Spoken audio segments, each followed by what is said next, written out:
ওকে, একটা আদর্শ উদ্ভিদ কোষের আমরা গঠনের মধ্যে চলে যাব। এরপরে আমরা পর্যায়ক্রমে হচ্ছে কোষ প্রাচীর, কোষঝিল্লি এগুলো নিয়ে আলোচনা করব। তো দেখো আমি চিত্র তেমন আঁকতে পারি না, বা আমি চেষ্টা করতেছি চিত্রটাকে এইভাবে করা যায়।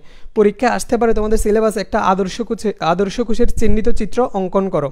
তো আদর্শ কোষের চিহ্নিত চিত্র আসলে তোমরা কীভাবে অঙ্কন করবা? প্রথমে একটা ডিম অঙ্কন করবা, ডিম।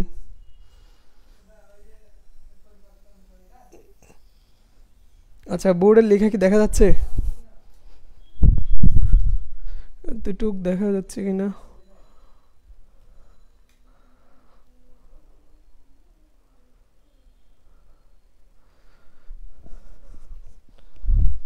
আচ্ছা, সবাই হচ্ছে দেখো চিত্রটা হচ্ছে সবাই প্র্যাকটিস করো। পরীক্ষায় তোমাদের হচ্ছে বইয়ের মধ্যে আদর্শ উদ্ভিদ কোষ, আদর্শ প্রাণী কোষের চিত্র আসতে পারে, যেহেতু তোমাদের বই সুন্দর করে চিত্রটা দেওয়া আছে। তো আদর্শ উদ্ভিদ কোষ বলতেছি কারণ হচ্ছে আমরা তো সবাই কোষ কি সেটা জানি। একটা আদর্শ উদ্ভিদ কোষ বলতে উদ্ভিদের যে কোষের মধ্যে উদ্ভিদের যে অঙ্গাণুগুলো থাকার কথা বা উদ্ভিদের যা যা উপাদান থাকার কথা সেগুলো যদি থাকে, তখন সেটাকে আমরা বলতে পারি আদর্শ উদ্ভিদ কোষ। তো আদর্শ উদ্ভিদের মধ্যে কী থাকবে? উদ্ভিদের মধ্যে অবশ্যই কোষ প্রাচীর থাকবে। মনে করো এর বাইরে আরেকটা দাও তুমি। আচ্ছা, প্রথম আমি চিত্রটা আঁকি, তোমরা হচ্ছে এরপরে হচ্ছে আমি লেবেলিং করব। আঁকার পর একটু করো। তাহলে প্রথমে একটা ডিম আঁকলাম, এরপর আরেকটা ডিম দিলাম, বা একটার উপর আরেকটা দিলাম।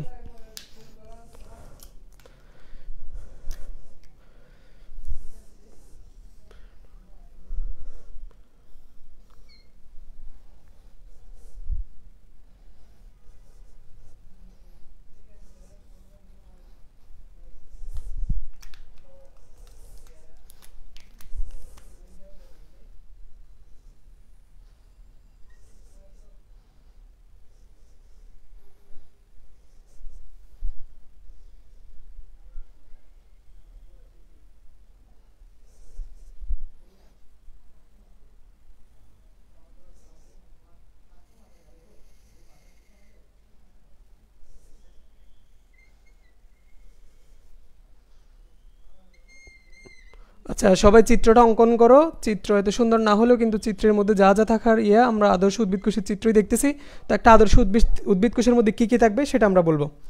তো উদ্ভিদ কোষের মধ্যে কী কী থাকবে? উদ্ভিদ কোষের মধ্যে কোষ প্রাচীর থাকবে, তারপর হচ্ছে কোষ ঝিল্লি থাকবে, এরপর আর যা যা অঙ্গাণু থাকার কথা। মনে করো হচ্ছে একটা আমি উদ্ভিদ কোষ আঁকলাম, আমি চিহ্নিতটা পরেই করতেছি। তাহলে এখানে কী থাকবে দেখো, কোষ গহ্বর থাকবে, তারপর হচ্ছে কোষের মধ্যে নিউক্লিয়াস থাকবে। মনে করো আমি নিউক্লিয়াসটা অঙ্কন করি আগে।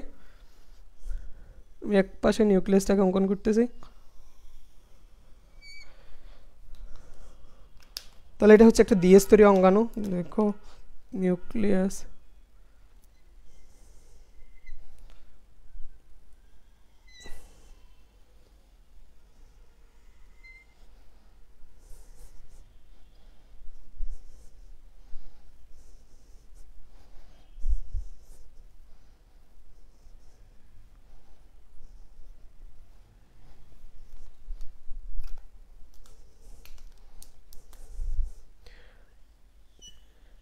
নিউক্লিয়াসের মধ্যে কী কী থাকে? নিউক্লিয়াসের মধ্যে থাকে হচ্ছে নিউক্লিয়ার মেমব্রেন থাকে। প্রথমে আমরা বাইরের দিকে যেটা আঁকলাম সেটা হচ্ছে নিউক্লিয়ার মেমব্রেন। এর মধ্যে তোমরা যা দেখতেছো এগুলো হচ্ছে আমি কিছু দূর পর গ্যাপ বা একটু হচ্ছে খালি জায়গা রাখলাম, সেটা হচ্ছে নিউক্লিয়ার রন্ধ্র বা নিউক্লিয়ার পোর, নিউক্লিয়ার রন্ধ্র। এরপর এখানে আমি নিউক্লিওলাস আঁকলাম। এরপর এখানে থাকবে হচ্ছে ক্রোমাটিন তন্তু। আমরা এখানে সুতার মতো কিছু দেখবো, সেগুলোকে বলা হচ্ছে ক্রোমাটিন তন্তু, ক্রোমাটিন। এরপরে এখানে হচ্ছে তরল পদার্থ থাকবে। এই নিউক্লিয়াসের মধ্যে আবার তরল পদার্থ থাকবে। নিউক্লিয়াসের যে তরল পদার্থ সেটাকে বলা হচ্ছে নিউক্লিওপ্লাজম। প্লাজম মিন্স হচ্ছে ফ্লুইড বা তরল পদার্থ। তরল পদার্থটাকে বলা হচ্ছে প্লাজম। তাহলে নিউক্লিয়াসের মধ্যে বিদ্যমান যে তরল পদার্থ সেটাকে বলা হচ্ছে নিউক্লিওপ্লাজম। আচ্ছা, একটা নিউক্লিয়াসের মধ্যে কী কী থাকে আমি সেটা আবার বলতেছি। তাহলে একটা আদর্শ উদ্ভিদ কোষ, সেখানে নিউক্লিয়াস থাকবে। নিউক্লিয়াসের মধ্যে 5টা উপাদান থাকে। একটা হচ্ছে নিউক্লিয়ার মেমব্রেন থাকবে, তাহলে একটা হচ্ছে বাহিরের দিকে যেটা দেখতেছো দ্বিস্তরী, সেটা হচ্ছে নিউক্লিয়ার মেমব্রেন। নিউক্লিয়ার রন্ধ্র থাকবে, এখানে দেখো নিউক্লিয়ার রন্ধ্র, নিউক্লিয়ার রন্ধ্র, নিউক্লিয়ার রন্ধ্র, নিউক্লিয়ার রন্ধ্র, নিউক্লিয়ার রন্ধ্র থাকবে। তাহলে নিউক্লিয়ার রন্ধ্র দিলাম। এখানে হচ্ছে সুতার মতো যা দেখতেছো সেটা হচ্ছে ক্রোমাটিন তন্তু, ক্রোমাটিন তন্তু। এরপর এখানে দেখতেছো হচ্ছে এটা হচ্ছে নিউক্লিওলাস। তো তোমরা এগুলার কাজগুলা বইয়ের মধ্যে রিডিং পড়বা, বা আমরা যখন নিউক্লিয়াসের অংশটার মধ্যে যাব তখন আমরা নিউক্লিয়াস নিয়ে বিস্তারিত আলোচনা করব। এরপরে এখানে হচ্ছে যে লাল কালার দিয়ে বা লাল মার্কার দিয়ে আমি যেগুলোকে চিহ্নিত করলাম সেটা হচ্ছে নিউক্লিয়াসের ভেতরে বিদ্যমান তরল পদার্থটা, সেটা হচ্ছে নিউক্লিওপ্লাজম। এরপরে হচ্ছে উদ্ভিদ কোষে থাকবে হচ্ছে কোষ গহ্বর থাকবে।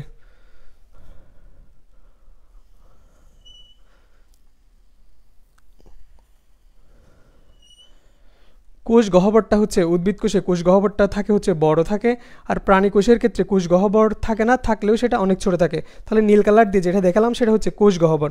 তাহলে এখানে উদ্ভিদ কোষের মধ্যে আরও কী কী থাকবে, মাইটোকন্ড্রিয়া থাকবে। তাহলে আমি এগুলো হচ্ছে এমনিতেই ইয়ে করে অঙ্কন করি, মাইটোকন্ড্রিয়া থাকবে।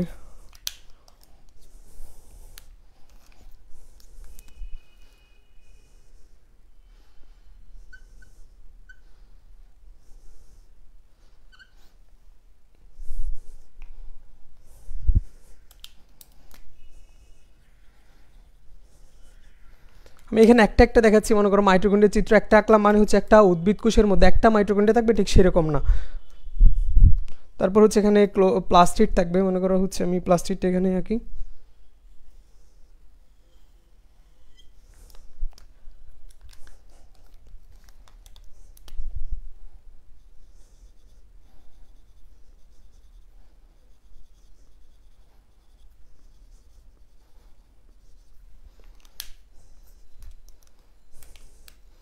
এগুলো আবার হচ্ছে স্ট্রোমা ল্যামেলাম দ্বারা নিজেদের মধ্যে যুক্ত থাকবে।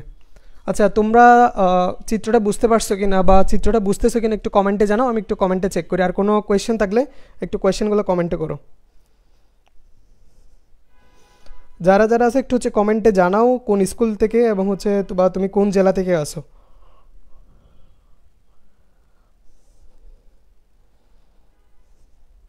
আচ্ছা, বোর্ডের লেখা ঠিক মতো দেখা যাচ্ছে? একটু হচ্ছে কমেন্টে জানাও কেমন আছেন ভাইয়া।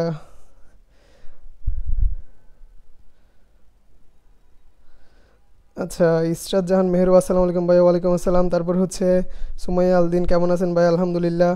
শাফিন সারাজ, তো হাওয়াইকে চিকনা লাগতেছে, তো একটা চিকন মানুষকে তো চিকন লাগবেই। আচ্ছা, তোমরা ঠিক মতো দেখতে পাচ্ছ কিনা বা বোর্ডের লেখা ক্লিয়ারলি বোঝা যাচ্ছে কিনা আমি একটু কমেন্টে জানাও, আমি একটু কমেন্টটা চেক করি।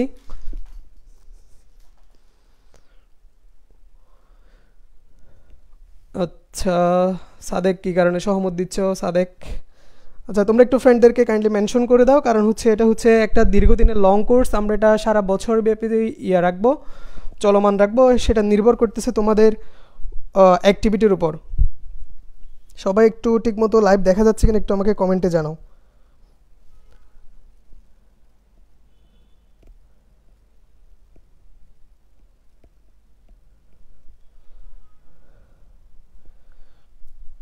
আচ্ছা, সাইমা শাহরিন আছে হচ্ছে চিটাগাং থেকে।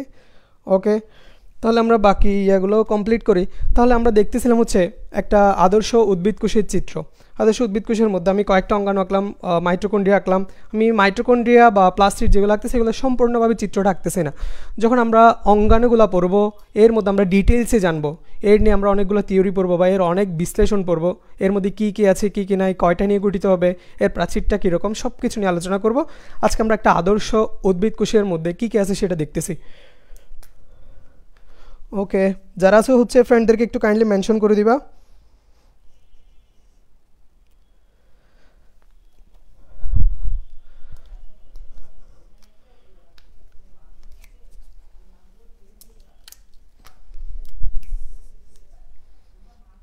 এরপরে মনে করো হচ্ছে এখানে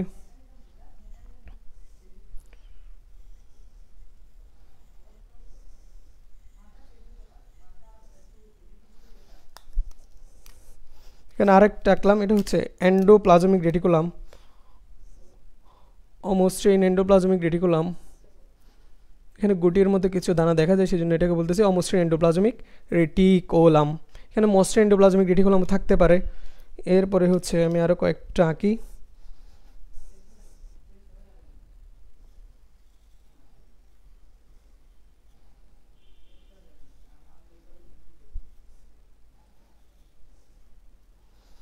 টিউবওয়েলের মধ্যে কিছু থাকে, এগুলো হচ্ছে গোলগি অ্যাপারেটাস। আচ্ছা, চিত্র দেখে কেউ হাসাহাসি করিও না। চিত্র আমি হচ্ছে অঙ্গাণুগুলোকে ক্লিয়ারলি বোঝার জন্য ট্রাই করতেছি। তো সবাই হচ্ছে কোনো কিছু না বুঝলে কমেন্টে জানাও।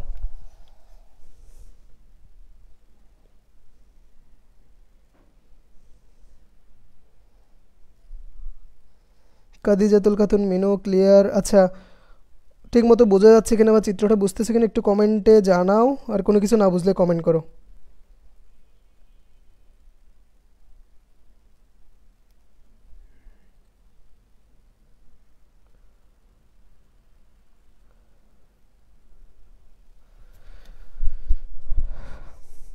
আচ্ছা, এখানেও আমি এই পাশটা একটু ইয়া করলাম, এখানে আর অনেকগুলো অঙ্গাণু থাকবে। আমি মেইন প্রধান প্রধান অঙ্গাণুগুলোকে দেখানোর চেষ্টা করতেছি। মনে করো এখানে আরও দিলাম, মাইটোকন্ড্রিয়া দিলাম, এখানে প্লাস্টিড দিলাম। তো মাইটোকন্ড্রিয়ার মধ্যে কী কী থাকবে সেগুলো আমরা পড়বো। মাইটোকন্ড্রিয়ার মধ্যে এখানে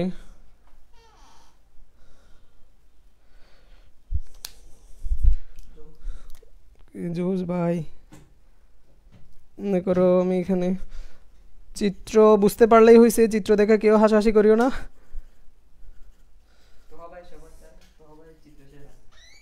তো ভাই সব কিছুই সেরা। মনে করো এটা হচ্ছে একটা প্লাস্টিক। তো দেখো আমরা আঁকতেছিলাম হচ্ছে আদর্শ উদ্ভিদ কোষের চিত্র। তো আদর্শ উদ্ভিদ কোষ কি, উদ্ভিদ কোষ কী সেটা আমি তো প্রথমেই বললাম। এরপরে একটা আদর্শ উদ্ভিদ কোষের মধ্যে আমরা কী কী দেখতে পাচ্ছি খেয়াল করো, আমি প্রথম থেকেই বলতেছি আমরা কী কী দেখতে পাচ্ছি। সবার বাহিরে যেটা থাকবে সেটাকে বলা হচ্ছে কোষ প্রাচীর।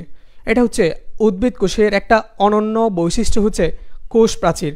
উদ্ভিদের সর্বাপেক্ষা বাহিরের দিকে থাকবে, উদ্ভিদের সর্বাপেক্ষা বাহিরের দিকে যেটা থাকবে সেটাকে বলা হচ্ছে কোষ প্রাচীর।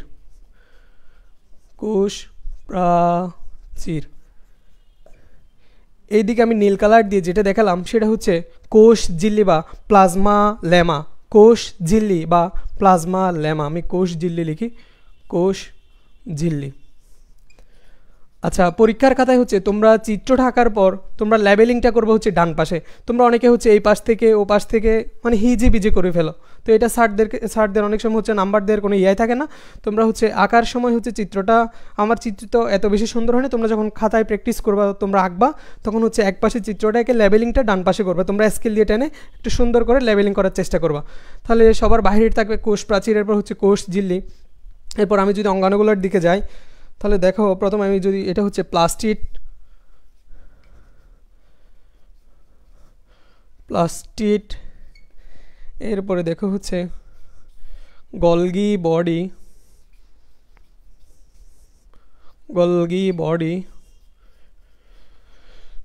এটা হচ্ছে নিউক্লিয়াস। তাহলে এই পুরোটা হচ্ছে নিউক্লিয়াস। নিউক্লিয়াসের মধ্যে যদি আমি এটা বলি নিউক্লিয়ার এনভেলাপ বা নিউক্লিয়ার মেমব্রেন, নিউক্লিয়ার মেমব্রেন। এটা হচ্ছে নিউক্লিয়ার রন্ধ্র, আমি সংক্ষেপে লিখতেছি নিউক্লিয়ার রন্ধ্র, নিউক্লিওলাস, নিউক্লিওলাস।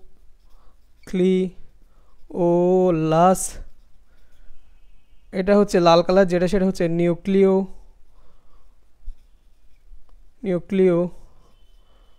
প্লাজম। এরপরে দেখো এটা হচ্ছে ক্রোমাটিন তন্তু, ক্রোমাটিন তন্তু। এরপরে এটা দেখো হচ্ছে অমসৃণ এন্ডোপ্লাজমিক রেটিকুলাম। অমসৃণ বলতেছি কারণ হচ্ছে এখানে গুটির মতো কিছু দেখা যাচ্ছে, সেটার একটা আলাদা কাজ আছে। কাজের সময় আমরা এন্ডোপ্লাজমিক রেটিকুলাম যখন পড়বো তখন সেটা নিয়ে আলোচনা করব। অমসৃণ এন্ডোপ্লাজমিক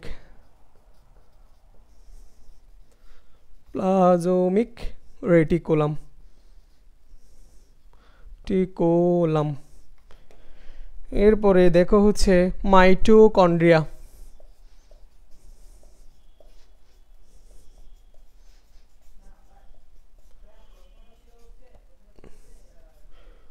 মাইটোকন্ড্রিয়া। আচ্ছা, লেখা বুঝতে পারছো কিনা একটু জানাও। এরপর এটা হচ্ছে লাইসোজোম, নিচে দেখা যাচ্ছে লেখা, একটু কমেন্টে জানাও লাইসোসোম। এরপর মনে করো এখানে দিলাম হচ্ছে রাইবোজোম, রাইবোসোম। সবাই একটু কমেন্টে জানাও ঠিকমতো দেখা যাচ্ছে কিনা।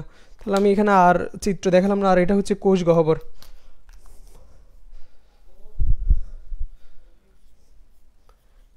কোষ গহ্বর, তাহলে চিত্র আদর্শ উদ্ভিদ কোষ, চিত্র লিখে এটা লিখবা। নিচে হয়তো বোর্ডে লেখা দেখা যাচ্ছে কিনা।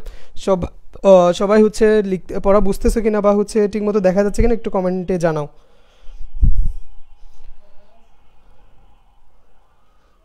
আচ্ছা, আমি কমেন্টে একটু চেক করি। যারা হচ্ছে এখন আসছো, আমরা পড়তেছিলাম হচ্ছে এসএসসি বায়োলজি সেকেন্ড চ্যাপ্টার জীবকোষ এবং টিস্যু। জীবকোষ এবং টিস্যু হচ্ছে আজকে সেকেন্ড ক্লাস আমাদের। তো প্রথম ক্লাসটা আমাদের ইউটিউব চ্যানেলের মধ্যে, ফিল্ড সায়েন্স ইউটিউব চ্যানেলের মধ্যেই পাবা, আর হচ্ছে সোহেল স্যার সায়েন্স চেম্বার গ্রুপের মধ্যে পাবা। আমরা এটা হচ্ছে আমাদের দীর্ঘদিনের একটা লং কোর্স, আমরা এটা চলমান রাখবো। সেখানে আমাদের Sohel sir, doctor Sohel sir class নেবে, সাইম ভাইয়া ক্লাস নেবে, তারপর হচ্ছে মেহেদি ভাইয়া ক্লাস নেবে, শাফিন ভাইয়া ক্লাস নেবে, আমি ক্লাস নেব। তো তোমরা সবাই হচ্ছে তোমাদের ফ্রেন্ডদেরকে জানাবা। এটা হচ্ছে আমরা আমাদের হচ্ছে পরিকল্পনাটা হচ্ছে আমরা দীর্ঘদিন ধরে এটা চলমান রাখবো, সেটা নির্ভর করতেছে তোমাদের উপর। ইতিমধ্যে আমাদের ফিজিক্স ক্লাস শুরু হলো এবং হচ্ছে বায়োলজি ক্লাস শুরু হলো। আমরা কিছুদিনের মধ্যে কেমিস্ট্রি সহ ম্যাথ এবং অন্যান্য সাবজেক্টগুলো নিয়ে আসবো। আচ্ছা, হচ্ছে যারা আছো এখন হচ্ছে একটু কমেন্টে জানাও, আমি একটু কমেন্টে একটু চেক করি ঠিকমতো বুঝতেছো কিনা। তাহলে পরীক্ষা আসতে পারে হচ্ছে তোমার হচ্ছে একটা আদর্শ উদ্ভিদ কোষের সচিত্র বর্ণনা করো। তো আদর্শ উদ্ভিদ কোষ মানে হচ্ছে আমরা প্রথমে জানতে হবে তোমাকে কোষ কি। তাহলে কোষ হচ্ছে জীবদেহের গাঠনিক ও কার্যকরী একককে বলা হচ্ছে কোষ। তাহলে উদ্ভিদের গাঠনিক এবং কার্যকরী একক হবে উদ্ভিদ কোষ। তাহলে আদর্শ উদ্ভিদ কোষ মানে হচ্ছে সেখানে যেসব জিনিস থাকার কথা বা যেসব অঙ্গাণু থাকার কথা সেগুলো থাকতে হবে। তাহলে আমরা একটা কোষ দেখলাম, উদ্ভিদ কোষ। সবার বাইরে দেখতেছি কোষ প্রাচীর আছে, কোষ ঝিল্লি আছে, বিভিন্ন অঙ্গাণুর মধ্যে একটা মাইটোকন্ড্রিয়া আছে, একটা বলতেছি আমি, একটা দিয়ে চিহ্নিত করছি। তারপর দেখো অমসৃণ এন্ডোপ্লাজমিক রেটিকুলাম আছে, নিউক্লিয়াস আছে, নিউক্লিয়াসের মধ্যে কী কী আছে, নিউক্লিয়ার মেমব্রেন, তারপর নিউক্লিয়ার রন্ধ্র, নিউক্লিওলাস, নিউক্লিওপ্লাজম, ক্রোমাটিন তন্তু, এরপর Golgi body, lysosome, plastid, ribosome, আর অনেকগুলো অঙ্গাণু আছে, আমি কয়েকটা এখানে দেখালাম। আচ্ছা, সবাই হচ্ছে দেখতেছে কিনা আর হচ্ছে এটা লেখা শেষ কিনা আমাকে একটু কমেন্টে জানাও। এরপর আমি নতুন টপিকের মধ্যে যাচ্ছি।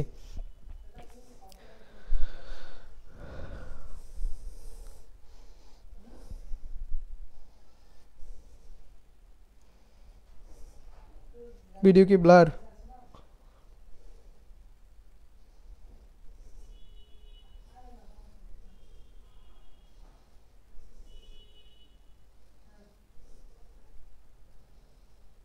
আচ্ছা, যারা এসএসসি যারা আছে হচ্ছে ফ্রেন্ডদেরকে একটু মেনশন করো আর হচ্ছে লাইভটা একটু শেয়ার করো।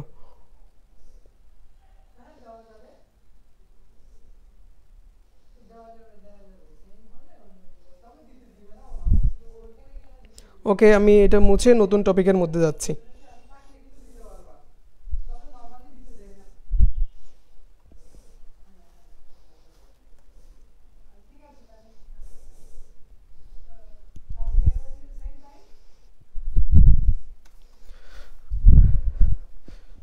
আচ্ছা, যারা ক্লাসটা করতেছো তারা হচ্ছে আমাদের এসএসসি সায়েন্স ফ্রি কোর্সেস গ্রুপের মধ্যে অ্যাড হয়ে যাবা।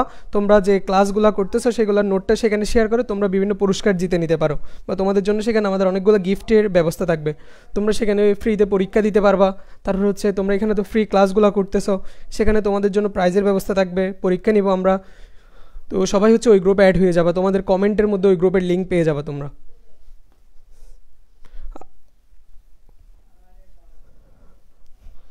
এখন যেহেতু আবার হয়তো লকডাউন, তো তোমাদের অনলাইন ক্লাসের বিকল্প আসলে কিছুই নেই, তোমাদের অনলাইনে ক্লাস করতে হবে।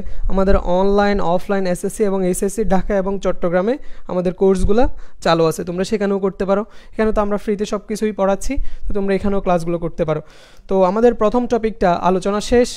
তো প্রথম টপিক হচ্ছে আদর্শ উদ্ভিদ কোষের চিত্রটা আমরা দেখলাম। আমরা এখন আদর্শ উদ্ভিদ কোষের সাথে আদর্শ প্রাণী কোষের একটু কম্পেয়ার করব। তো তোমরা হচ্ছে আমি আদর্শ উদ্ভিদ কোষের চিত্রটা দেখালাম, তোমরা আদর্শ প্রাণী কোষের চিত্রটা অঙ্কন করবা। তো আমি একটু কম্পেয়ার করি। আদর্শ উদ্ভিদ কোষ আমি লিখতেছি, আদর্শ উদ্ভিদ কোষ, আর একটা হচ্ছে আদর্শ প্রাণী কোষ।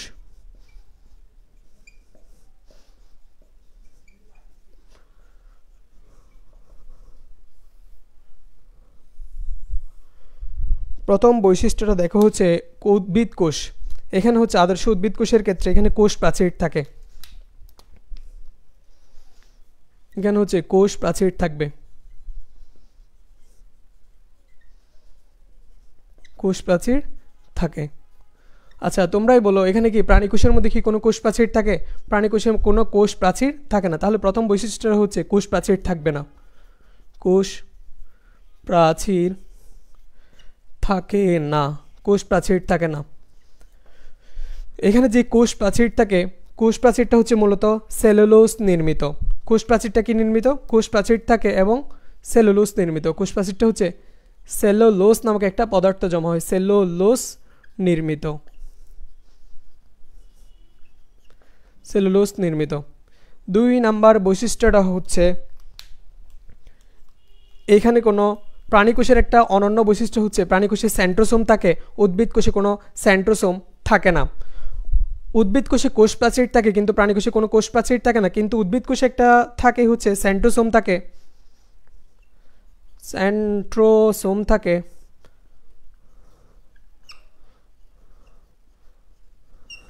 এখানে হচ্ছে সেন্ট্রোসোম থাকে না, সেন্ট্রোসোম থাকে না, সেন্ট্রোসোম থাকে না। 3 নাম্বার পয়েন্টটা দিতে পারো হচ্ছে এখানে অনেক বড় করে কোষ গহ্বর থাকে, উদ্ভিদ কোষে বড় কোষ গহ্বর বিদ্যমান। আমরা এর আগে যে চিত্রটা দেখছিলাম ওইখানে খেয়াল করো একটা বিশাল করে একটা কোষ গহ্বর ছিল, তাহলে এখানে লিখতে পারো হচ্ছে বড় কোষ গহ্বর বিদ্যমান, বড় কোষ গহ্বর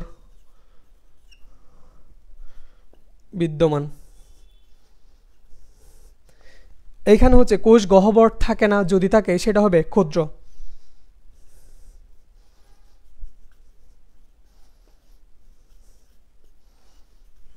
থাকে না, থাকলেও সেটা হচ্ছে ক্ষুদ্র, থাকলেও ক্ষুদ্র।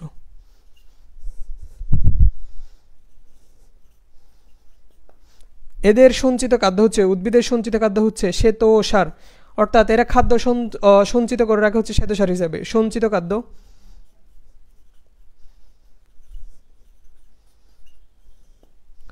শ্বেতসার।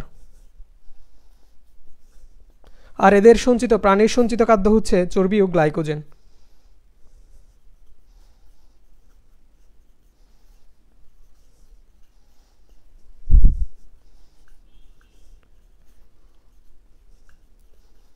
গ্লাইকোজেন। আচ্ছা তোমরা হচ্ছে একটু কমেন্টে জানাও বোর্ডের লেখা ঠিক মতো দেখা যাচ্ছে কিনা।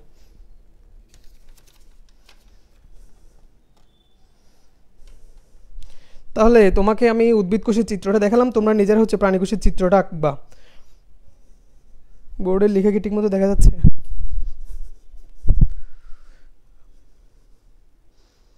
ওকে, কেমন আছেন ভাইয়া সেটা কে বললো? ও আমাদের লাইভে মেহেদি ভাইয়া আছে, তারপর হচ্ছে ফৈজুল আদিবা। আচ্ছা একটু জানাও তোমরা হচ্ছে ঠিক মতো দেখা যাচ্ছে কিনা। তাহলে আদর্শ উদ্ভিদ কোষ এবং আদর্শ প্রাণী কোষের পার্থক্য আসতে পারে বা অনুধাবনের মধ্যে বলতে পারে তুলনামূলক আলোচনা। মেহেদি হাসান, এমডি মেহেদি হাসান, মেহেদি ভাইয়া কমেন্ট করতেছে কেমন আছেন ভাই, আলহামদুলিল্লাহ। একটু পরে 10টা থেকে আবার মেহেদি ভাইয়ারও লাইভ, তো তোমরা সেই লাইভেও থাকবা। এটা হচ্ছে ইন্টারের লাইভ, সবাই হচ্ছে একটু ফ্রেন্ডদের মেনশন করে দাও।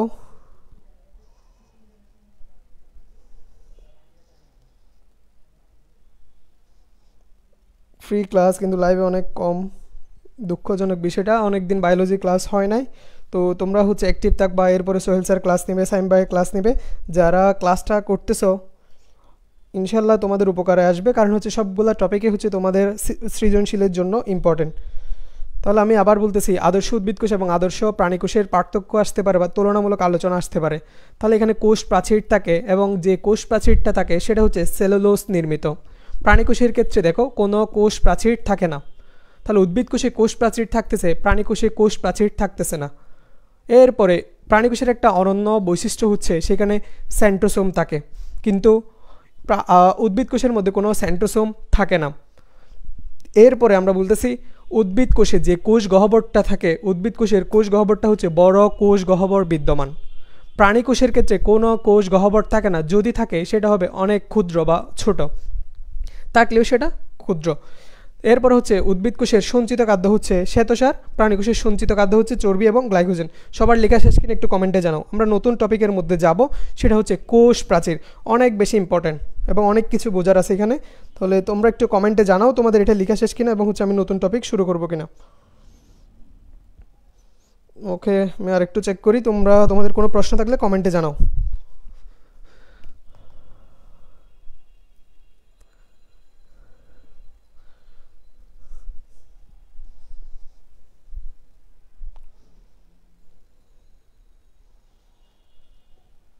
ওকে, লেখা শেষ। এখন হচ্ছে আমি নতুন টপিকের মধ্যে যাচ্ছি।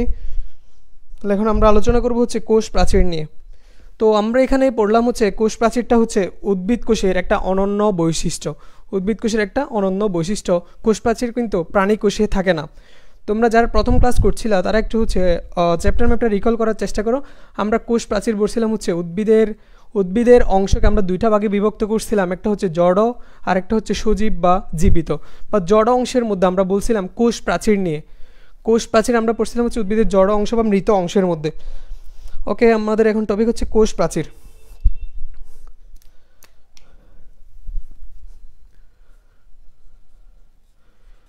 কোষ প্রাচীর, তাহলে কোষ প্রাচীরটা হচ্ছে আমরা প্রথমেই বললাম এটা হচ্ছে উদ্ভিদ কোষের অনন্য একটা বৈশিষ্ট্য। এটা কোথায় থাকবে? উদ্ভিদ কোষের সর্বাপেক্ষা বাহিরের দিকে একটা যে মৃত অংশ থাকে সেটা হচ্ছে কোষ প্রাচীর। তা আমি কয়েকটা পয়েন্ট লিখতেছি কোষ প্রাচীর নিয়ে। আচ্ছা, তোমাদের কোনো প্রশ্ন থাকলে একটু কমেন্টে জানাবো। একটু ইনবক্স চেক করেন। গ্লাইকোজেন কি স্যার? সবাই ফ্রেন্ডদেরকে মেনশন করে দাও।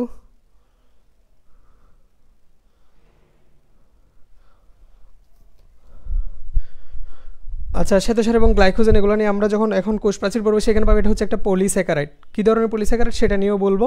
আচ্ছা, কোষ প্রাচীর দেখো, মনে করো আমি একটা কোষ প্রাচীর সর্বোচ্চ মনে করো আমি কোষ প্রাচীর চিত্র আঁকি।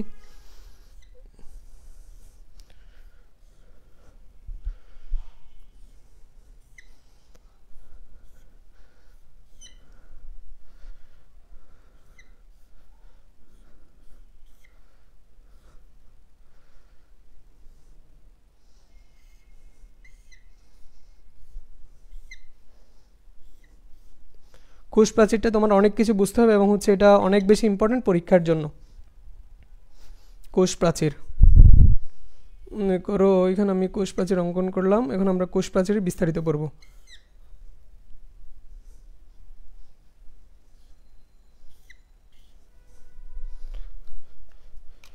আচ্ছা, তোমরা একটু কমেন্ট করো আর হচ্ছে একটু লাইভটা শেয়ার করে দাও বা একটু কারো কোনো কোয়েশ্চেন থাকলে হচ্ছে কমেন্টে করো, আমি হচ্ছে রিপ্লাই দেওয়ার চেষ্টা করবো। আর বোর্ডে লিখে ঠিক মতো দেখা যাচ্ছে কিনা।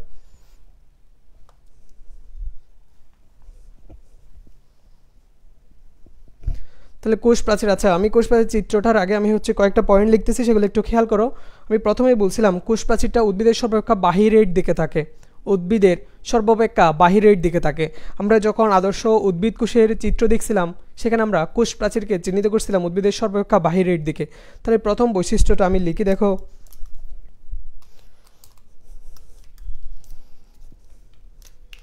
এক নম্বর হচ্ছে এটা উদ্ভিদ কোষে থাকে। উদ্ভিদ কোষে থাকে, উদ্ভিদ কোষে থাকে, প্রাণী কোষে থাকে না। প্রাণী কোষে থাকে না। দুই নম্বর বৈশিষ্ট্যটা হচ্ছে এটা মৃত এবং জড় পদার্থ নির্মিত। মৃত, লেখা না বুঝলে কমেন্ট একটু জানাও। জড় বস্তু নির্মিত এবং জড় বস্তু নির্মিত।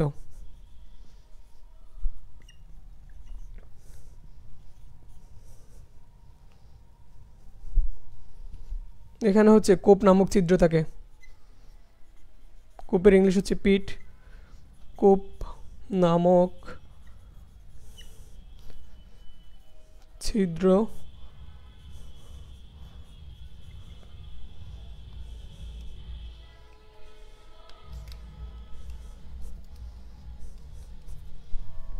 তাহলে দেখো আমি প্রথম বৈশিষ্ট্যটা লিখলাম, উদ্ভিদ কোষে থাকে, প্রাণী কোষে থাকে না।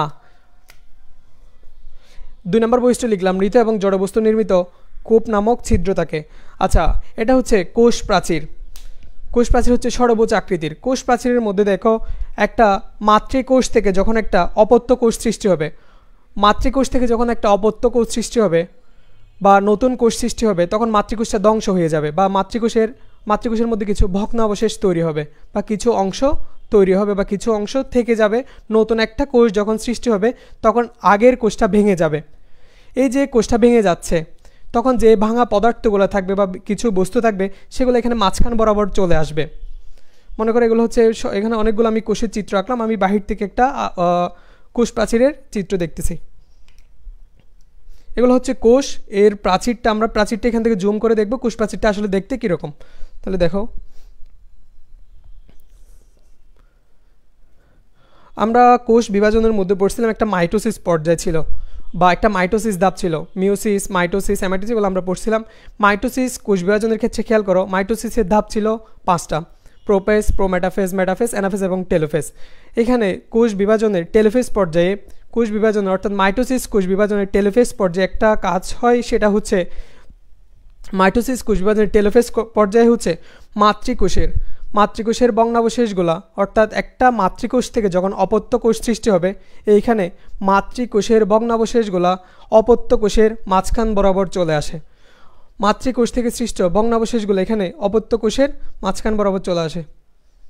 মনে করো এইখানে আসলো, এখানে আসলো,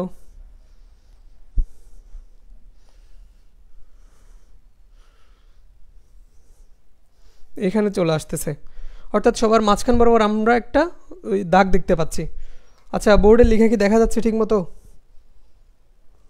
একটু কমেন্টে জানাও, আমি একটু কমেন্টে চেক করি বোর্ডে লেখা দেখা যাচ্ছে কিনা।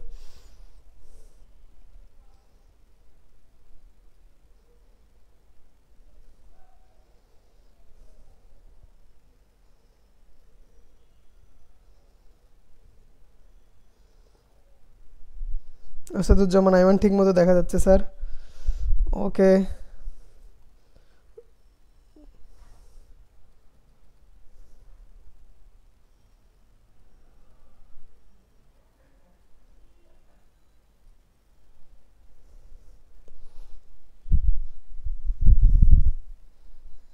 আচ্ছা লাইভে কেউই নাই, লাইভে তোমরা কেউই ক্লাস করতেছো না, খুবই দুঃখজনক। আচ্ছা দেখো, তাহলে আমরা কোষ প্রাচীর দেখতেছি। কোষ প্রাচীরের মধ্যে কী হয়? কোষ প্রাচীরের মধ্যে মাইটোসিস কোষ বিভাজনের টেলোফেজ পর্যায়ে মাতৃকোষের ভগ্নাবশেষগুলা এখানে অপত্য কোষের মাঝখান বরাবর চলে আসে। তো অপত্য কোষের মাঝখান বরাবর চলে আসলে কি হচ্ছে, অপত্য কোষের মাঝখান বরাবর যখন চলে আসতেছে তখন সেখানে একটা পর্দার সৃষ্টি হচ্ছে, সেটাকে আমরা বলতেছি মধ্য পর্দা।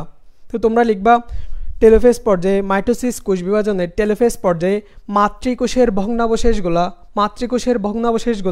কোষ প্রাচীরের মাঝখান বরাবর চলে আসে। কোষ প্রাচীরের মাঝখান বরাবর এসে একটা পর্দা সৃষ্টি করে, সেটাকে আমরা বলতেছি মধ্য পর্দা। মনে করো আমি তোমাকে এই অংশটা এখানে জুম করে দেখাই, আমি যদি এইখান থেকে এই অংশটাকে নিয়ে আমি যদি এখানে তোমাকে জুম করে দেখাই, নিচে কি দেখা যাচ্ছে? মনে করো আমি এইখানে এই অংশটাকে জুম করে দেখাচ্ছি, তো এটা হচ্ছে আমি এই পার্টটাকে দেখাচ্ছি। তো এখানে তো কোপ নামক ছিদ্র থাকবে, মনে করো আমি হচ্ছে এখানে কোপ দিলাম। এখানে আমরা বলতেছি মাতৃকোষের টেলোফেজ পর্যায়ে মাতৃকোষের ভগ্নাবশেষগুলা মাঝখান বরাবর একটা পর্দা সৃষ্টি করে, সেটার নাম হচ্ছে মধ্য পর্দা। মনে করো এটা হচ্ছে একটা মধ্য পর্দা। আচ্ছা, নিচের দিকে কি লেখা দেখা যাচ্ছে কিনা একটু আমাকে জানাও। মধ্য পর্দা,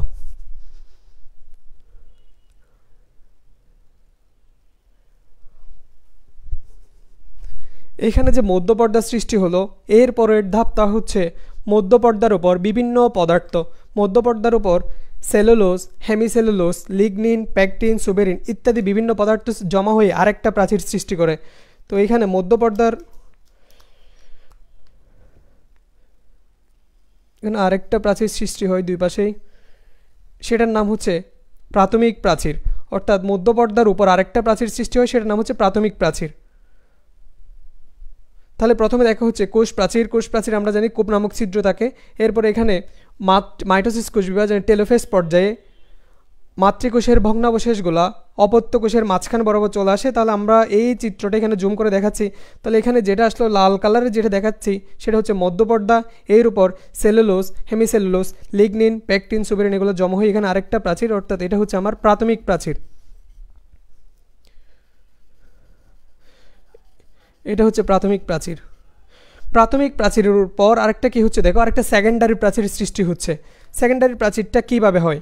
সেকেন্ডারি প্রাচীরটা হয় হচ্ছে মূলত এটা হচ্ছে একটা কোষের মধ্যে বিভিন্ন বিপাকীয় বিক্রিয়া হবে।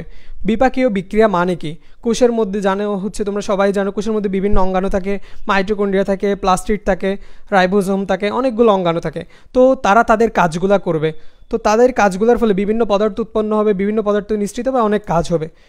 তো কোষের মধ্যে যদি বিপাকীয় বিক্রিয়া হয়, কোষের মধ্যে বিপাকীয় বিক্রিয়ার ফলে উৎপন্ন বিভিন্ন পদার্থ, কোষের মধ্যে বিপাকীয় বিক্রিয়ার ফলে উৎপন্ন বিভিন্ন পদার্থ আমার হচ্ছে কূপের মাধ্যমে এসে, অর্থাৎ কূপের মধ্য দিয়ে, এখানে এটা হচ্ছে কোষ, এখানে তো কোষের বিভিন্ন বিপাকীয় বিক্রিয়া চলতেছে, আমরা এর সাইডটাকে এক সাইড থেকে দেখতেছি। তো এটা কোষের মধ্যে বিভিন্ন বিক্রিয়া হচ্ছে, বিভিন্ন পদার্থ উৎপন্ন হচ্ছে। তাহলে কোষের বিপাকীয় বিক্রিয়ার ফলে বিভিন্ন উৎপন্ন পদার্থগুলা এইখানে কূপের মাধ্যমে, কূপের মধ্য দিয়ে এখানে আসবে। কূপের মধ্য দিয়ে এসে এখানে আরেকটা প্রাচীর সৃষ্টি করবে। এখানে আরেকটা প্রাচীর যেটা সৃষ্টি করবে সেটার নাম হচ্ছে সেকেন্ডারি প্রাচীর বা গৌণ প্রাচীর। সেকেন্ডারি প্রাচীর বা গৌণ প্রাচীর, সেকেন্ডারি প্রাচীর বা গৌণ প্রাচীর। তাহলে প্রথমে দেখো হচ্ছে এটা হচ্ছে মধ্যপর্দা। আমি যদি এখানে এক পাশে লেবেলিং করি, এটা হচ্ছে মধ্যপর্দা, মধ্যপর্দা। এরপরে আমি ব্ল্যাক কালারের যেটা দেখালাম সেটা হচ্ছে প্রাথমিক প্রাচীর, প্রাথমিক প্রাচীর। এরপরে লাল কালারের যেটা আঁকলাম সেটা হচ্ছে গৌণ প্রাচীর, গৌণ প্রাচীর।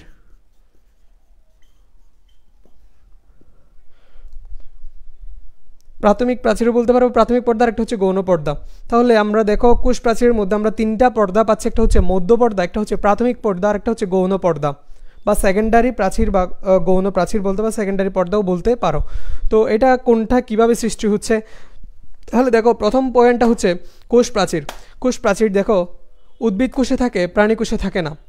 2 নম্বর পয়েন্টে লিখলাম মৃত এবং জড় বস্তু নির্মিত। এরপরে লিখলাম কোপ নামক ছিদ্র থাকে, কোপ নামক ছিদ্র থাকে। 4 নম্বর পয়েন্ট আমি মুখে বললাম কিন্তু আমি লিখি নাই, 4 নম্বর পয়েন্টে তোমরা লিখবা কোষ বিভাজনের টেলোফেজ পর্যায়ে, কোষ বিভাজনের মাইটোসিস কোষ বিভাজনের টেলোফেজ পর্যায়ে মাতৃকোষের ভগ্নাবশেষ সমূহ অপত্য কোষের মাঝখান বরাবর চলে আসে। অপত্য কোষের মাঝখান বরাবর এসে এখানে মধ্য পর্দার সৃষ্টি করে, অর্থাৎ মাতৃকোষ থেকেই তো অপত্য কোষ সৃষ্টি হবে। তো মাতৃকোষ যে ভেঙে যাচ্ছে, এই ভাঙা অংশগুলা বা ভগ্নাবশেষগুলা এখানে মাঝখান বরাবর চলে আসে, কোষের মাঝখান বরাবর চলে আসে। মনে করো এটা হচ্ছে দুইটা কোষ, দুইটার কোষের মাঝখান বরাবর চলে আসলো, মাঝখান বরাবর চলে এসে সৃষ্টি করবে হচ্ছে মধ্য পর্দা। এরপর মধ্য পর্দার উপর বিভিন্ন পদার্থ, cellulose, hemicellulose, lignin, pectin, suberin, আমরা আরও ডিটেলসে পড়বো হচ্ছে ইন্টারমিডিয়েটের সিলেবাসে বা ইন্টারমিডিয়েটের বইয়ের মধ্যে। তো কোষ প্রাচীরের কোন ধাপে কী হচ্ছে বা প্রাথমিক পর্দার উপর কী জমা হচ্ছে বা কোন পদার্থগুলো জমা হচ্ছে সেগুলো আমরা জানবো, কিন্তু এখানে আমাদের 9-10 সিলেবাসে কোষ প্রাচীর নিয়ে এত ডিটেলসে নাই। তো তোমরা জেনে রাখতে পারো হচ্ছে মধ্য পর্দার উপর যখন cellulose, hemicellulose, lignin, pectin, suberin জমা হচ্ছে, তো যে পর্দাটা গঠিত হচ্ছে সেটাকে বলা হচ্ছে প্রাথমিক প্রাচীর বা প্রাথমিক পর্দা। এরপরে আমি বলতেছি হচ্ছে গৌণ প্রাচীর। তো গৌণ প্রাচীরটা কীভাবে সৃষ্টি হয়? গৌণ প্রাচীরটা হচ্ছে তাহলে 5 number point, 6 number point, 6 number point. তাহলে 4 নাম্বার পয়েন্টটা হচ্ছে আমার এখানে হচ্ছে মধ্য পর্দা সৃষ্টি হবে, মধ্য পর্দা। 4 নাম্বার পয়েন্টের মধ্যে আমার প্রাথমিক প্রাচীর, প্রাথমিক। এরপর হচ্ছে আমার গৌণ প্রাচীর। তাহলে মধ্য পর্দা কীভাবে সৃষ্টি হয় সেটা বললাম, প্রাথমিক প্রাচীর কীভাবে, এরপর হচ্ছে গৌণ প্রাচীর। গৌণ প্রাচীরটা কীভাবে সৃষ্টি হয়? গৌণ প্রাচীরটা হচ্ছে কোষের মধ্যে বিভিন্ন বিপাকীয় বিক্রিয়া হবে, বিভিন্ন বিপাকীয় বিক্রিয়ার ফলে যে পদার্থগুলো উৎপন্ন হবে, বিপাকীয় বিক্রিয়ার ফলে উৎপন্ন পদার্থগুলো কোষের কূপের মাধ্যমে আসবে, অর্থাৎ কোষের কূপের মাধ্যমে এসে, কোষের কূপ দিয়ে এসে সেগুলা প্রাথমিক প্রাচীরের উপর এসে জমা হবে। প্রাথমিক প্রাচীরের উপর জমা হয়ে যে পর্দাটা গঠন করবে সেটাকে বলা হচ্ছে গৌণ পর্দা। তো আশা করি সবাই বুঝতে পারছো। এখানে হচ্ছে এরপরে কি হচ্ছে সেটা দেখাচ্ছি। সবাই এতটুকু বুঝতে পারছো কিনা একটু কমেন্টে জানাও। আমি একটু কমেন্টে একটু চেক করি, কোনো কোয়েশ্চেন থাকলে করো।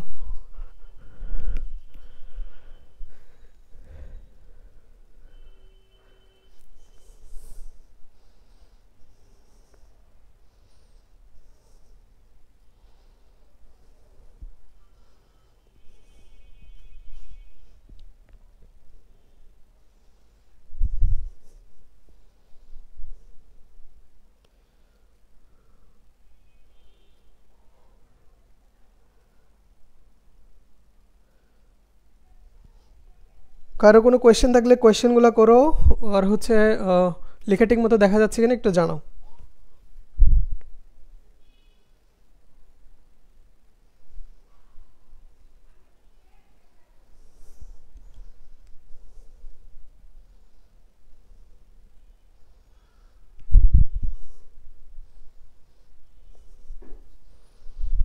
আচ্ছা, কারো কোনো কোয়েশ্চেন নাই।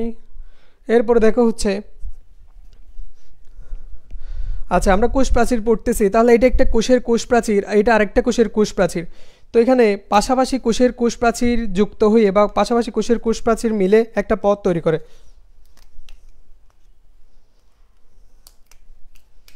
তাহলে এটা একটা কোষের কোষ প্রাচীর, এটা আরেকটা কোষের কোষ প্রাচীর। পাশাপাশি কোষের কোষ প্রাচীরের কোপ, কোপ মানে হচ্ছে এখানে যে ছিদ্র ছিল।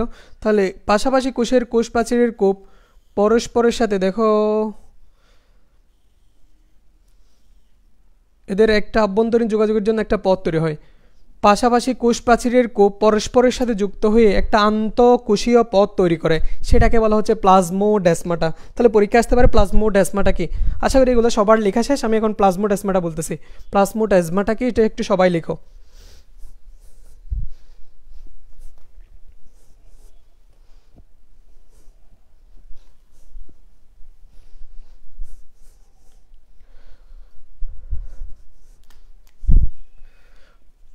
পাশাপাশি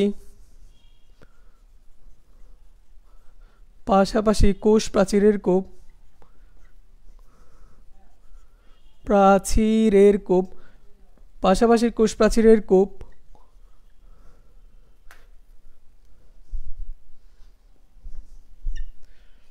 পরস্পরের সাথে যুক্ত হয়ে পরস্পরের সাথে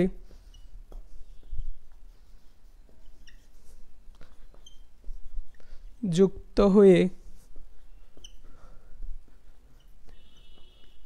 যে আন্তঃকোষীয় পথ তৈরি করে, যে আন্তঃকোষীয়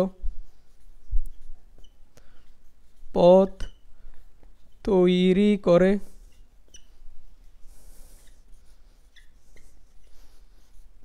তাকে প্লাজমোডেসমাটা বলে। প্লাজমোডেসমাটা বলে। বইয়ে লেখা আছে এটা হচ্ছে আণবিক কণিক নালী, প্লাজমোডেসমাটা বলে। তাহলে পরীক্ষা আসতে পারে প্লাজমোডেসমাটা কাকে বলে। তাহলে পাশাপাশি এটা একটা কোষ, কোষের একটা কোষ প্রাচীর, এটা একটা কোষ, এটা একটা কোষের কোষ প্রাচীর।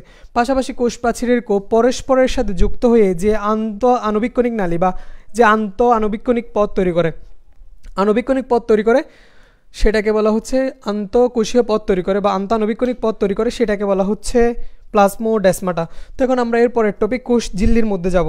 এটা কি সবার লেখা শেষ? এরপরের টপিক আমরা কোষ ঝিল্লির মধ্যে যাব। এটা লেখা শেষ হলে একটু জানাও, তাহলে আমি মুছে দিচ্ছি। কারো কোনো কোয়েশ্চেন থাকলে করো। এরপরের টপিক হচ্ছে কোষ ঝিল্লি। সবাই একটু ফ্রেন্ডদেরকে মেনশন করে দাও, কোনো কোয়েশ্চেন থাকলে করো, এবং হচ্ছে ফ্রেন্ডদেরকে কাইন্ডলি একটু মেনশন করে দাও।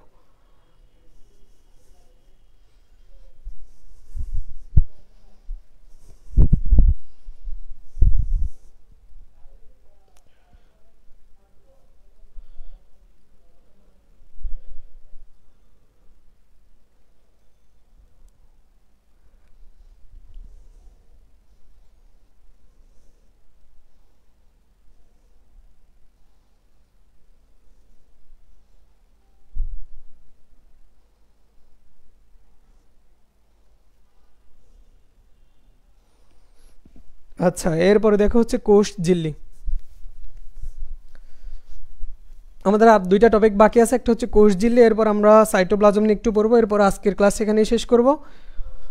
এরপরে তোমাদের সোমবারে ফিজিক্স ক্লাস হবে, কেমিস্ট্রি ক্লাস এবং ম্যাথ ক্লাস। এরপরে কেমিস্ট্রি এবং ম্যাথ ক্লাস শুরু হবে, সেটা নির্ভর করবে তোমাদের রেসপন্সের উপর, আসলে ক্লাসগুলো তোমাদের দরকার আছে কিনা সেটার উপর। তো তোমাদের যদি কোনো ফ্রেন্ড বা জুনিয়র থাকে 9-10 তাদের মেনশন করে দিতে পারে। এখন আমরা দেখবো হচ্ছে কোষ ঝিল্লি। কোষ ঝিল্লি, কোষ ঝিল্লির আরেক নাম হচ্ছে প্লাজমা মেমব্রেন। প্লাজমা মেমব্রেন বা বায়ো মেমব্রেন বা প্লাজমা লেমা, অনেক নামে বলতে পারো, কিন্তু তোমাদের 9-10 বইয়ে এত কিছু বলে নাই, সেই হিসাবে আমি বলতেছি না। মনে করো এটা একটা কোষ, এটা একটা কোষ।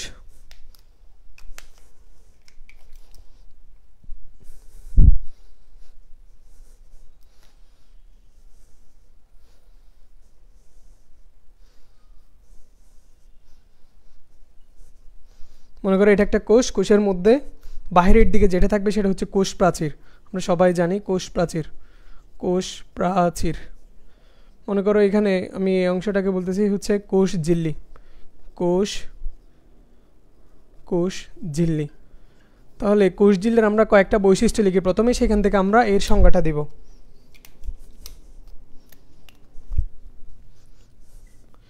প্রথম বৈশিষ্ট্যটা হচ্ছে লিখো কোষ প্রাচীরের ভেতরে। তাহলে এটা যদি একটা কোষ হয়, বাহিরেরটা যদি কোষ প্রাচীর হয়, তাহলে কোষ ঝিল্লিকে দেখতেছি আমরা কোষ প্রাচীরের ভেতরে। আচ্ছা, সবাই একটু কমেন্টে জানাও কোষ প্রাচীরের ভেতর কার হবে, উদ্ভিদের নাকি প্রাণীর? কোষ প্রাচীরের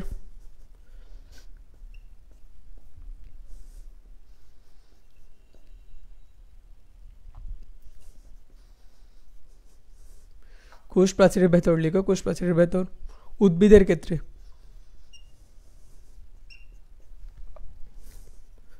এটা কি? এটা দেখো হচ্ছে দ্বি স্তরী, অর্থাৎ এটা দুইটা স্তর, কোষ ঝিল্লি হচ্ছে দুইটা স্তর, দ্বি স্তরী। এটা হচ্ছে লিপোপ্রোটিন নির্মিত, লিপোপ্রোটিন, লিপোপ্রোটিন নির্মিত। এর যে পর্দাটা, অর্থাৎ লিপোপ্রোটিন নির্মিত যে পর্দাটা, এগুলো আমরা প্রত্যেকটা শব্দ এখন ব্যাখ্যা করব। তারপর আগে একটু লিখে ফেলো লিপোপ্রোটিন নির্মিত। এরপর এটা হচ্ছে একটা অর্ধবেদ্য পর্দা,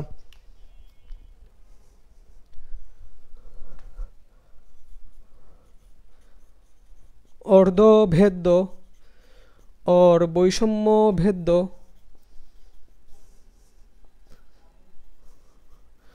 অথবা সেমি পারমিয়েবল, সেমি পারমিয়েবল। আচ্ছা, সেমি পারমিয়েবল বানানো আমার নিজেরই মনে নাই, বলতে হতে পারে। আচ্ছা, সেমি পারমিয়েবল বাদ দাও, সেমি পারমিয়েবল মেমব্রেন, অর্ধবেদ্য। তাহলে দেখো কোষ ঝিল্লি, আমরা বলতেছি কোষ ঝিল্লি কি সেটা যদি তুমি একটু রিকল করার চেষ্টা করো। আমরা কোষের দুটো অংশ পড়ছিলাম, একটা হচ্ছে জড় আর একটা হচ্ছে সজীব বা জীবিত, যেটা বা প্রোটোপ্লাজম। প্রোটোপ্লাজমের মধ্যে আমরা বলছিলাম হচ্ছে কোষ ঝিল্লি আছে, তারপর হচ্ছে আমরা সাইটোপ্লাজম, এরপর আমরা নিউক্লিয়াস বলছিলাম। সাইটোপ্লাজমের মধ্যে আবার সাইটোসল এবং হচ্ছে সাইটোপ্লাজমীয় অঙ্গাণুগুলো নিয়ে আমরা প্রথম ক্লাসেই আলোচনা করছিলাম। তো এখানে একটা টপিক ছিল কোষ ঝিল্লি, মানে কোষের সজীব অংশের মধ্যে বা প্রোটোপ্লাজমের একটা অংশ হচ্ছে কোষ ঝিল্লি। কোষ ঝিল্লি নিয়ে আমরা পড়তেছি, তাহলে আমরা লিখলাম কোষ প্রাচীরের ভেতরে। কোষ ঝিল্লিটা, কোষ ঝিল্লি কোথায় অবস্থিত? কোষ প্রাচীরের ভেতরে অবস্থিত। লিখে দিলাম উদ্ভিদে, কারণ হচ্ছে প্রাণীতে কোনো কোষ প্রাচীর থাকে না। তো প্রাণীতে যদি কোষ প্রাচীরই না থাকে, তাহলে আমার এই কথাটা প্রাণীর ক্ষেত্রে প্রযোজ্য নয়, কোষ প্রাচীরের ভেতরে। তাহলে প্রাণীর ক্ষেত্রে সবার বাহিরে যেটা থাকবে, কোষের সবার বাহিরে যেটা থাকবে সেটাই হচ্ছে কোষ ঝিল্লি। এরপরে লিখলাম এটা হচ্ছে একটা দ্বিস্তরী পর্দা। তাহলে কোষ ঝিল্লিটা হচ্ছে একটা দ্বিস্তরী। দেখো এখানে কোষ ঝিল্লিটা হচ্ছে একটা দ্বিস্তরী বা দুইটা স্তর আছে এর মধ্যে, তাহলে আমরা বলতে পারি এটা হচ্ছে দ্বিস্তরী। এরপরে লিখলাম লিপোপ্রোটিন নির্মিত। লিপো মানে হচ্ছে লিপিড, লিপিড, লিপিড মিনস আমরা হচ্ছে তেল বা চর্বি বুঝবো। এরপর হচ্ছে প্রোটিন মানে হচ্ছে আমিষ, আমিষ। তাহলে লিপোপ্রোটিন মানে হচ্ছে লিপিড থাকবে, লিপিড মানে হচ্ছে তেল বা চর্বি, তেল বা চর্বিকেই বুঝবো আমরা এখানে, তেল বা চর্বি। এরপর হচ্ছে প্রোটিন মানে হচ্ছে আমিষ নির্মিত। এরপর লিখলাম অর্ধভেদ্য পর্দা বা বৈষম্য ভেদ্য পর্দা। তাহলে যদি আমাকে সংজ্ঞাটা পরীক্ষা আসে কোষ ঝিল্লি কাকে বলে, তাহলে তুমি কিভাবে লিখবা? কোষ প্রাচীরের ভেতরে বিদ্যমান দ্বিস্তরী লিপোপ্রোটিন নির্মিত অর্ধভেদ্য পর্দাকে বলা হচ্ছে কোষ ঝিল্লি। তাহলে কোষ প্রাচীরের ভেতরে উদ্ভিদের ব্র্যাকেটে লিখে দিবা কোষ প্রাচীরের ভেতরে দ্বিস্তরী লিপোপ্রোটিন নির্মিত অর্ধভেদ্য পর্দাকে বলা হচ্ছে কোষ ঝিল্লি। তাহলে সবাই কি বুঝতে পারছো? একটু কমেন্টে জানাও সবাই বুঝতে পারছো কিনা। তাহলে কোষ ঝিল্লির আরেক নাম হচ্ছে প্লাজমা ল্যামা বা প্লাজমা মেমব্রেন। অনেক নামে বলতে পারে প্লাজমা মেমব্রেন কাকে বলে বা প্লাজমা ল্যামা কাকে বলে। তাহলে কোষ প্রাচীরের ভেতরে থাকবে উদ্ভিদের ক্ষেত্রে এটা কী ধরনের দ্বিস্তরীয় একটা পর্দা, কি নির্মিত? লিপোপ্রোটিন নির্মিত। কেমন পর্দা? অর্ধভেদ্য পর্দা। অর্ধভেদ্য পর্দা মানে হচ্ছে যেটা দিয়ে শুধুমাত্র দ্রাবক চলাচল করতে পারবে, দ্রাবক যেতে পারবে কিন্তু দ্রব যেতে পারবে না। কোষঝিল্লির অনেকগুলা গঠন আছে, এর মধ্যে হচ্ছে সিঙ্গার অ্যান্ড নিকোলসনের ফ্লুইড মোজাইক মডেল, তারপর স্যান্ডউইচ মডেল, অনেকগুলো মডেল হচ্ছে তোমরা ইন্টারমিডিয়েটের সিলেবাসে পাবা। 9, 10-এ কিছুই নাই। তারপর আমরা একটু করে এর গঠনটা দেখব।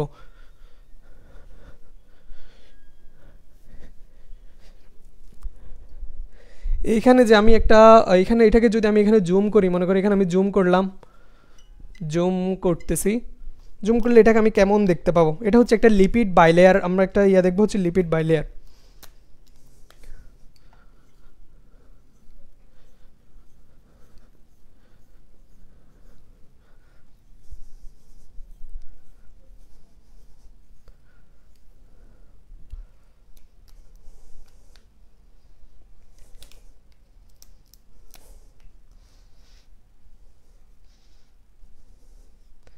সবার এরকম দুইটা দুইটা করে লেজ থাকবে।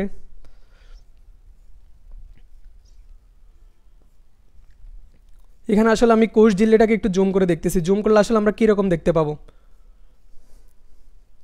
কোষ ঝিল্লিকে আমরা জুম করলে দেখতে পাবো এখানে আরও অনেকগুলো থাকবে, আমি একটা পাশ দেখাচ্ছি। তাহলে একটু সবাই দেখো, একটু কমেন্টে জানা হচ্ছে ঠিকমতো বোঝা যাচ্ছে কিনা লেখা। একটু কোনো কোয়েশ্চেন থাকলে করো, কোনো লেখা বোঝা যাচ্ছে কিনা এবং হচ্ছে ঠিকমতো বুঝতেছে কিনা একটু জানাও। একটু কমেন্টে একটু চেক করি।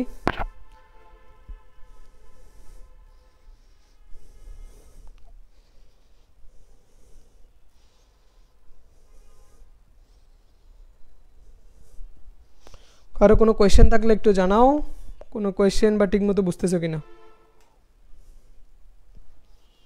কারো কোনো কোয়েশ্চেন নাই?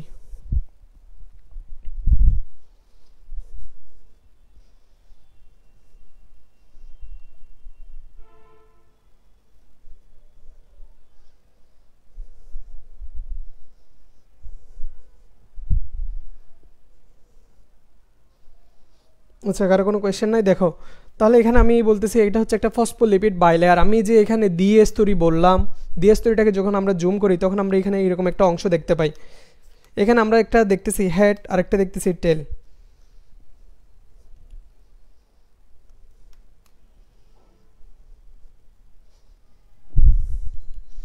এখানে যে হেড অংশটা দেখতেছি সেটা হচ্ছে ফসফেট,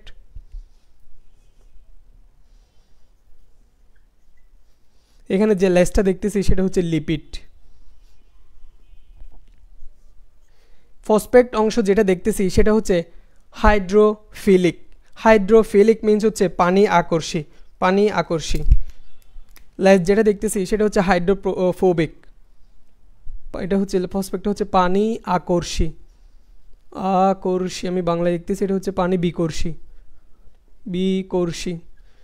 তোমাদের বিস্তারিত নয়, যদি পরীক্ষায় অনেক সময় আসতেও পারে, বই কিন্তু বিস্তারিত নয়, কিন্তু কোষঝিল্লি এটা বলা আছে। তো দেখো এটা হচ্ছে একটা ফসফোলিপিড বাইলেয়ার। ফসফোলিপিড বাইলেয়ার কেন বলতেছি? এখানে একটা ফসফেট, হেডটা হচ্ছে ফসফেট, তারপর লেজ যেটা সেটা হচ্ছে লিপিড, এখানেও সেম ফসফেট লিপিড। তাহলে এখানে ফসফোলিপিড বাইলেয়ার থাকতেছে, ফসফোলিপিড দুইটা স্তরের মধ্যে বা দুইটা লেয়ার করে থাকতেছে, সেজন্য একে আমরা বলতেছি ফসফোলিপিড বাইলেয়ার। এরপর এখানে থাকে হচ্ছে তোমার প্রোটিন থাকে। প্রোটিন দুইভাবে থাকে, একটা হচ্ছে ইন্টিগ্রাল প্রোটিন, একটা হচ্ছে পেরিফেরাল প্রোটিন। পেরিফেরাল হচ্ছে বাহিরের দিকে, এখানে যে হেড অংশগুলো থাকে এর মধ্যে এইভাবে প্রোটিন থাকতে পারে, এখানে এইভাবে প্রোটিন থাকতে পারে, এগুলোকে বলা হচ্ছে। তারপর আরেকটা প্রোটিন থাকে এইভাবে থাকে, বাহিরের দিকে যেটা থাকে সেটাকে বলা হচ্ছে পেরিফেরাল প্রোটিন।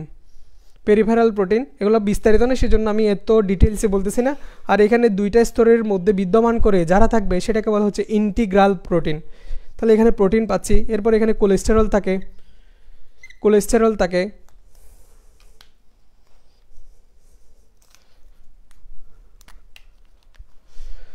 এরপর এখানে আচ্ছা লাল দিয়ে দেখাই, এরপর এখানে শর্করা থাকে, শর্করা থাকে। তাহলে দেখো এখানে কী কী থাকে, এটা হচ্ছে কোলেস্টেরল, কোলেস্টেরল, কোলেস্টেরল। তারপর এটা হচ্ছে পেরিফেরাল প্রোটিন, পেরি। আচ্ছা প্রোটিনে লিখি প্রোটিন, প্রোটিনের মধ্যে পেরিফেরাল প্রোটিন থাকে আর একটা হচ্ছে তোমার ইন্টিগ্রাল প্রোটিন থাকে, এটা হচ্ছে কার্বোহাইড্রেট। শর্করা লিখি, কার্বোহাইড্রেট বাংলা হচ্ছে শর্করা, শর্করা। তাহলে একটু খেয়াল করো, কোষঝিল্লি, কোষঝিল্লি আমরা বলছিলাম হচ্ছে কোষ প্রাচীরের ভেতরে থাকে, কোষ প্রাচীরের ভেতরে থাকে দ্বিস্তরী। কোষ প্রাচীরের ভেতরে কার ক্ষেত্রে থাকবে? উদ্ভিদের ক্ষেত্রে থাকবে দ্বিস্তরী লিপো প্রোটিন নির্মিত অর্ধবেদ্য পর্দাটাকে বলা হতো কোষঝিল্লি। তাহলে কোষঝিল্লি আমরা একটা চিত্র আঁকছিলাম, সেখান থেকে আমরা একটু জুম করে দেখলাম সেখানে আমরা কী কী দেখতে পাই। যে দ্বিস্তরী বলতেছি, দ্বিস্তরের মধ্যে আমরা দেখতেছি একটা লিপিড, ফসফোলিপিড বাইলেয়ার। ফসফোলিপিড কেন বলতেছি? এখানে একটা দেখতেছি হেড অংশ আছে আর একটা হচ্ছে লেজ আছে। হেডটা হচ্ছে ফসফেট আর যে লেজ অংশটা সেটা হচ্ছে লিপিড, তাই সেই জন্য এটাকে বলতেছি ফসফোলিপিড। এটা হচ্ছে একটা ফসফোলিপিড বাইলেয়ার। এর মধ্যে দেখো হচ্ছে এখানে থাকে হচ্ছে আবার হচ্ছে কোলেস্টেরল থাকে, তারপর হচ্ছে প্রোটিন থাকে, প্রোটিন হচ্ছে আবার ইন্টিগ্রাল প্রোটিন। ইন্টিগ্রাল প্রোটিন মানে দুইটা স্তরের মধ্যে যেটা থাকতেছে সেটা হচ্ছে ইন্টিগ্রাল প্রোটিন। আর হচ্ছে এর পাশের দিকে বা এর পেরিফেরি বরাবর যেগুলো থাকে সেটাকে বলা হচ্ছে পেরিফেরাল প্রোটিন। এগুলো তোমাদের বই ডিটেলস নাই, তাই তোমাদের এত কিছু জানতে হবে না। এখন আমরা সাইটোপ্লাজমে যাব, এটাই হচ্ছে আমাদের শেষ টপিক। সাইটোপ্লাজম আমরা একটু করে আলোচনা করবো, এরপর আমাদের জুম লাইভ ক্লাসটা শেষ করবো 5 মিনিটের মধ্যে। সবাই যা লিখতে পারছে দুটুকুর মধ্যে। এরপর সাইটোপ্লাজম,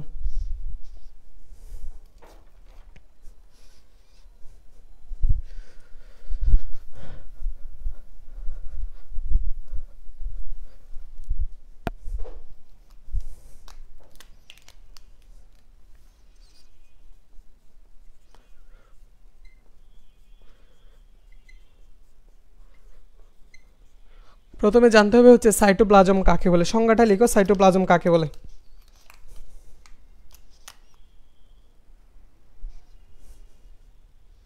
আমি পয়েন্ট আকারে লিখতেছি, কোষীয় অঙ্গাণু ধারণকারী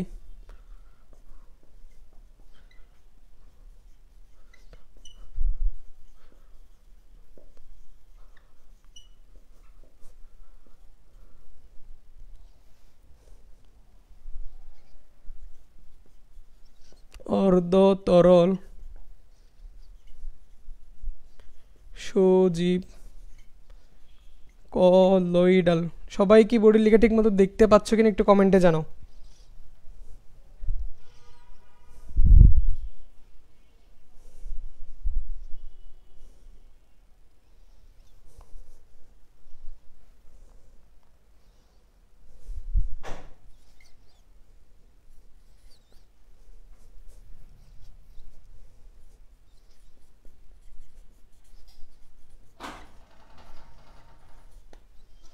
তাহলে সাইটোপ্লাজম কাকে বলে বললে কি বলবো? সাইটোপ্লাজম হচ্ছে কোষীয় অঙ্গাণু ধারণকারী অর্ধতরল সজীব কলয়েডাল জেলি সদৃশ পদার্থ।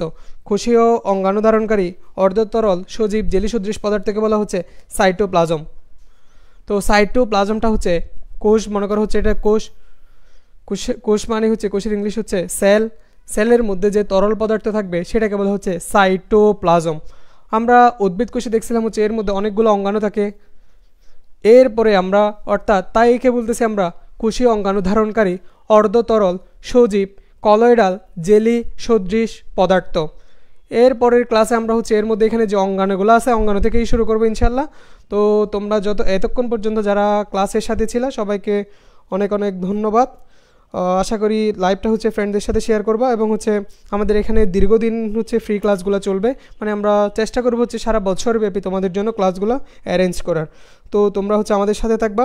আমাদের সোহেলসের সায়েন্স চেম্বার এবং ফিল্ড সায়েন্সের হচ্ছে ঢাকা এবং চট্টগ্রাম আমাদের ব্রাঞ্চ আছে। চট্টগ্রামে হচ্ছে গুলজার টাওয়ারের অপোজিটে কেবি প্লাজার 4র্থ তলায় 503 নাম্বার রুম। ওখানে গেলে হচ্ছে সোহেল স্যারের নাম বললে ওখানে তোমাদের করবে। এখানে এসএসসি এবং এসএসসি তোমরা এখানে আমাদের বিভিন্ন কোর্সগুলো সম্পর্কে জানতে পারবা এবং আমাদের কোর্সগুলো সেখানে তোমরা পাবা। এরপরে আমাদের ঢাকাতে হচ্ছে অফিস হচ্ছে ফার্ম গেটে, তোমরা আমাদের সাথে সেখানেও যোগাযোগ করতে পারো। আর অনলাইনে আমাদের Sohel sir science chamber group এবং হচ্ছে ফিল্ড সায়েন্স গ্রুপে আমরা এসএসসি এবং এইচএসসির অনেকগুলো ফ্রি কোর্সের আয়োজন করি। তো তোমরা আমাদের সাথে থাকবা। আর আমাদের ইউটিউব চ্যানেল হচ্ছে ফিল্ড সায়েন্স সাবস্ক্রাইব করে রাখবা, সেখানেও তোমরা বিভিন্ন আপডেট পেয়ে যাবা। তো সবাই ভালো থাকবা। আর হচ্ছে আমাদের এসএসসি সায়েন্স ফ্রি কোর্সেস যে গ্রুপটা আছে গ্রুপটাতে অ্যাড হয়ে তোমরা ক্লাসের নোট শেয়ার করবা। সেখানে তোমাদের জন্য বিভিন্ন পরীক্ষা, তারপর হচ্ছে বিভিন্ন পুরস্কারের ব্যবস্থা থাকবে। তো সবাই ভালো থাকবা। এতক্ষণ সাথে থাকার জন্য সবাইকে ধন্যবাদ। আসসালামু আলাইকুম রহমতুল্লাহ।